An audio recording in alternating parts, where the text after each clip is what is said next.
Bonjour à tous, je suis Samira Benturki Saidi et je fais cette vidéo aujourd'hui suite au succès rencontré par mes différentes vidéos,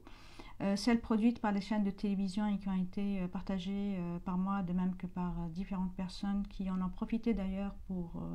effacer mon nom, effacer toutes les images faisant référence à l'ouvrage auquel je fais référence et dont je suis l'auteur, un travail qui m'a pris près d'une trentaine d'années. À travers lequel je puise dans les différentes sources,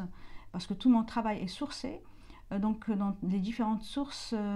anthropologiques, linguistiques, historiques, archéologiques, archéologie terrestre aussi bien que maritime, et d'autres sources bien entendu, dont celles qui font référence au monde maritime, au développement de différents instruments de navigation qui ont permis ces voyages transatlantiques, transocéaniques de la part des grands navigateurs arabo-musulmans. Et parmi les arabo-musulmans, bien entendu, je fais référence aux grands navigateurs noirs africains qui par ailleurs sont en partie les ancêtres de ceux que nous appelons aujourd'hui les Afro-Américains,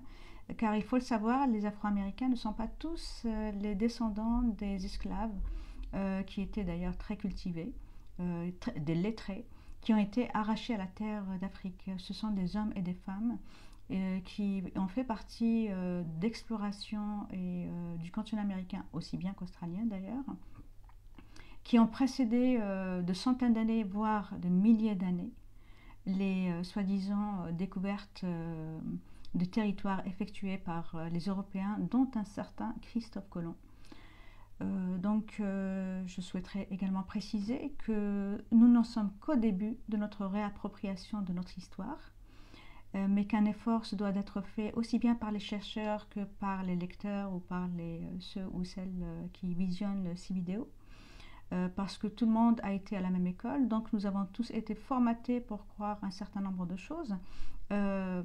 Ce ne sont jamais les Africains, les Asiatiques, les Australiens, les Américains, les Premières Nations, bien entendu, qui sont à la source de bien des découvertes, bien des développements de toutes sortes de sciences et de connaissances pour l'humanité. Ce sont toujours les mêmes, bien entendu, je n'ai même plus besoin de le préciser.